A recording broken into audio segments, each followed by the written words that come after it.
Agricultural income is an income which is earned by the people for cultivation of lands in the rural places. According to the canon of equity, the burden of taxation must be distributed equally or evenly among taxpayers. When there is an economic boom, the income tax rates are increased, while in the times of recession, it is reduced. In this way, the Act maintains control over cyclical fluctuation of value of money.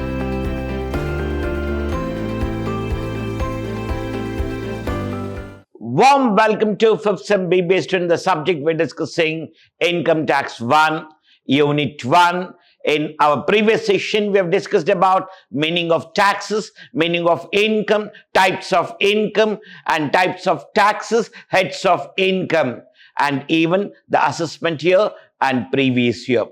In today's session, we're going to discuss about the principles of taxation as per the Adam Smith, how he made and what was the principles he framed or propounded by him for the benefit of the citizen of the country as well as for the government for collecting the taxes. I'm Professor Rajesh L.R. from Department of Commerce and Management from Vidhyaashram, First Grade College, Temple of Excellence, MYSURU. In the previous session, we had a discussion about the person according to Section 2, Subclause 31.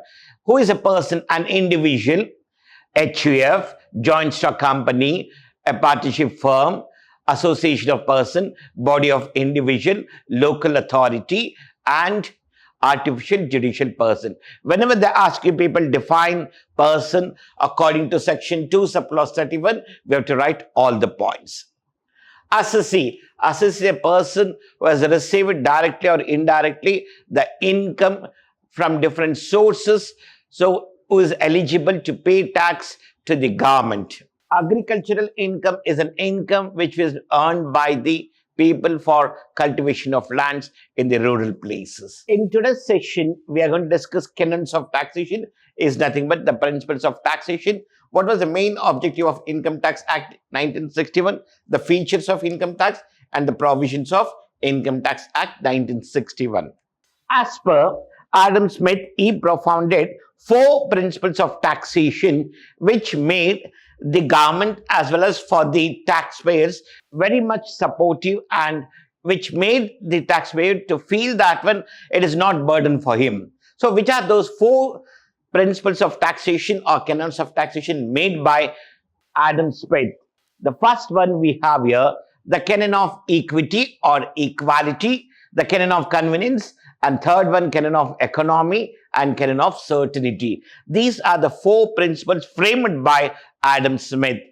So he's saying that when the equality should be given for all the taxpayers and it should not be a burden on the taxpayer. Means the person is earning whatever the income equal to the income what he earned, on that income the tax has to be collected. Economy, convenience and certainty. So now all the principles are supporting for both the taxpayer and the government. So totally we have 10 principles of taxation or canons of taxation: equality, certainty, convenience, economy, elasticity, productivity, verity, simplicity, expediency, and flexibility. These are the 10 principles what we have as per the Income Tax Act of 1961.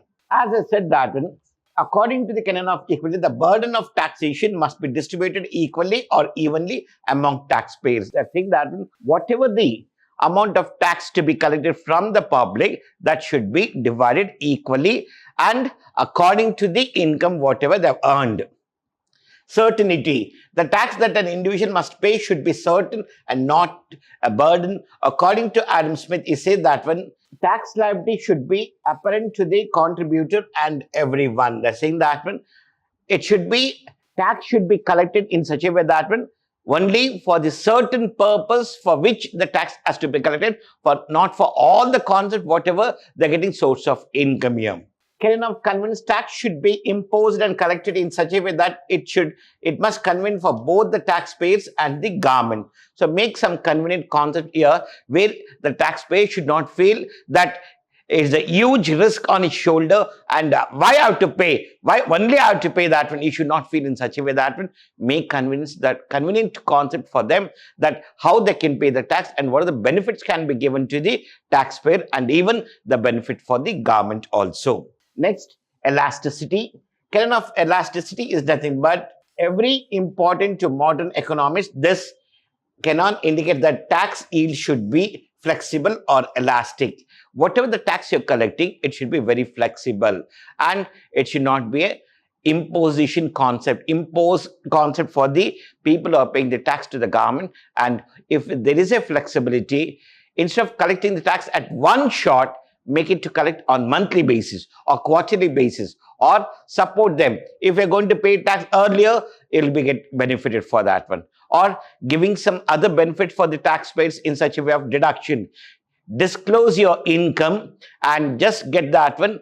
The tax should not be paid here. Means whatever you're earning income, for that if you've made any savings or any concept you have made for the future aspects, that will be allowed as a deduction from your income. So make it in such a way that it should be very flexible at the time of collecting tax, and it should not be burdened. Like for example, if I'm earning 1 lakh, where I have to pay the 90,000 tax. So normally the people will never disclose their income, because if I earn 1 lakh and if I'm going to pay 90,000, that is not flexible here and it is not convenient for the taxpayers here.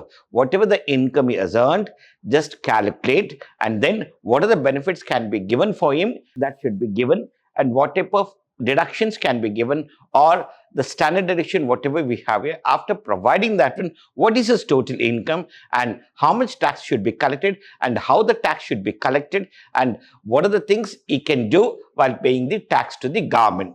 Canon of productivity. According to this principle, the Charles says that in well-known classical economist, the subject of public finance, taxes must be productive, cost-effective. This indicates that the revenue generated by any tax must be substantial.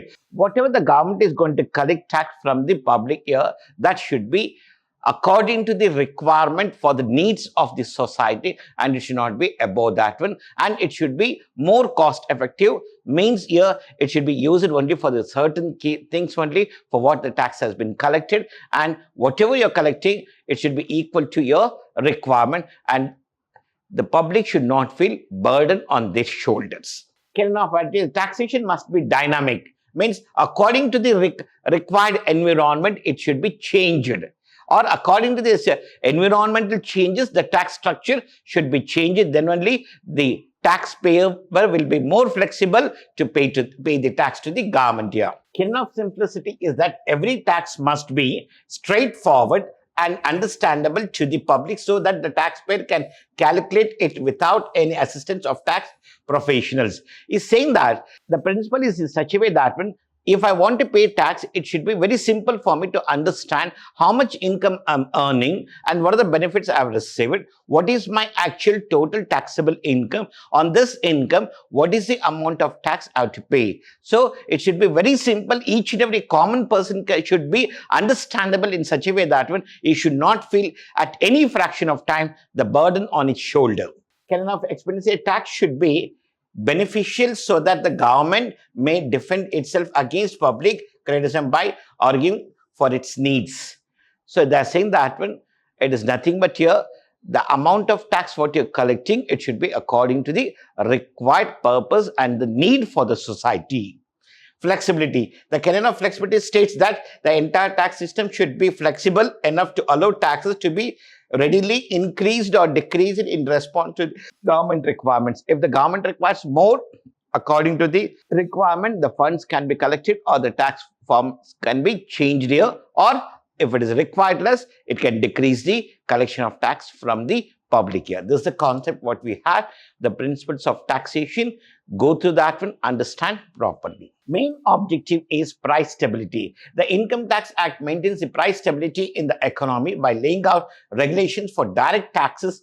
It's saying that when the direct tax is going to give the support for the concept in that one to have a constant prices in the economy of the society. Full employment. This act provides to reduce the income tax rates in order to promote higher demand for goods and services. This in turn leads to increased employment opportunities, thus fulfilling the objective of full employment here. If they're saying that when if I reduce the tax and if I support to the public and even the business people who are earning income by trading activities or transferring goods or services, if I reduce tax to those people, so they are going to create some employment opportunity for the society, and even in the country, there will be no problem of employment issues. Non-revenue object, the higher tax rate is applicable wealthy people compared to the poor. In this way, the income tax encourages a progressive taxation. They're saying that one. So based on your income, how much you're earning, based on that, you have to pay the tax here. Higher the income, higher the tax you have to pay. Lower the income, low tax you pay. This is called progressive taxation in the society. The next, we have cyclical fluctuation control, where when there is an economic boom, the income tax rates are increased, while in the times of recession, it is reduced. In this way, the Act maintains control over cyclical fluctuation of value of money. It is nothing but they're saying that based on the environmental changes here, they're going to support to the taxpayers. If it is required, the amount they're going to collect. If it is not required, they'll not collect. And if there is any issues in the entire nation, so then they're going to support for the people to reducing the tax concept for the people here. Instead of paying huge taxes, they can pay less taxes due to the climatical or cyclical changes what it has happened in the society. Reducing balance of payment issues, the tax imposes customs duties on the import of certain goods. This helps the encourage domestic production of goods, thereby reducing the balance of payment difficulties for the authorities.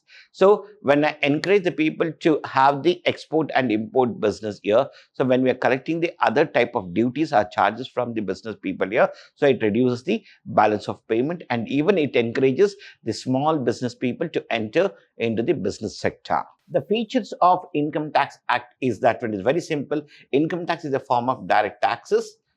The central government of India controls the form of taxation. The entire taxation is controlled by the central government of India. It is applicable to the taxpayer of income which is earned in the previous year. For us, the current previous year is 23-24. Whatever the income we have earned in 23-24, that income we have to pay the tax to the government. Tax calculation is applicable based on the assessor's income tax slab. They're saying that based on your income, you have to pay the tax to the government. Like for example, up to 2,50,000, there is no tax. It is 0%. So 2,50,000 to 5 lakh. 2,50,000 to 5 lakh, I have to pay 5%. So wherever I fall in the slab rate, based on that, I have to pay the tax to the government. This is the concept what we have here. Deductions apply to a maximum limit per financial year in certain cases. They're saying that when in certain cases, the maximum limit of deduction, whatever is there, that we allowed for the taxpayer, and the benefit will be given for the taxpayer, and later on, whatever the income is left out after providing all deductions, that is called taxable income. On that taxable income, he has to pay tax according to the slab rate. Provisions what we have here. So Section 268 to the High Court and Section 261 to the Supreme Court. The appeal under Section 260 is rated for the High Court, and the remaining will be Supreme Court. Annual information and financial transaction statements should be given. Appearance of an authorized representative in income taxability, undertaking transactions mode, assessing tax authority, instructions to subordinate authorities, appeal application for reference by the income tax officer. These are the major provisions as per the Income Tax Act of 1961. The first one, Section 260A and 261 for High Court and Supreme Court. Annual information and financial transaction statement should be provided by all the taxpayers. Appearance by the authorized representative. They're saying that when if any issues are there, the main person who has taken the responsibility and authorized person should be a representative for the providing information in case if there is any default. Undertaking transactions mode. So what type of transaction modes they have taken here? Cash or credit and other payment concepts, whatever they have here. assessing tax authorities. So the people going to assess the tax of the individuals or the business people, and what are their roles and responsibilities will be a concept here. And next, instruction to subordinate authorities. Assessing tax authorities will provide all the information to the subordinate, what is their work and how they have to calculate, and what are the information they have to check, and what concepts has to be considered and what concepts should be not to be considered while calculating the income as well as tax of the individual. Already we have paid the tax to the government. If there is any excess amount is it, that should be refunded. If any shortfall of the amount is it, they have to collect it from the taxpayer. Appeal application for reference by the income tax officer. So the concept of if there is any issues, so where the income tax officer is going to provide certain applications for the people to fill that one and provide the details according to the requirement of the Income Tax Act. In the next session, we are going to discuss about gross total income and the total income, and even the other concepts, whatever we have in the Unit 1. Thank you to all 5th Sem B.Ba students. In today's session, we learned about the features of income tax, provisions of income tax, and even the principles of taxation as per Adam Smith. Thank you once again to all our 5th Sem B.Ba students.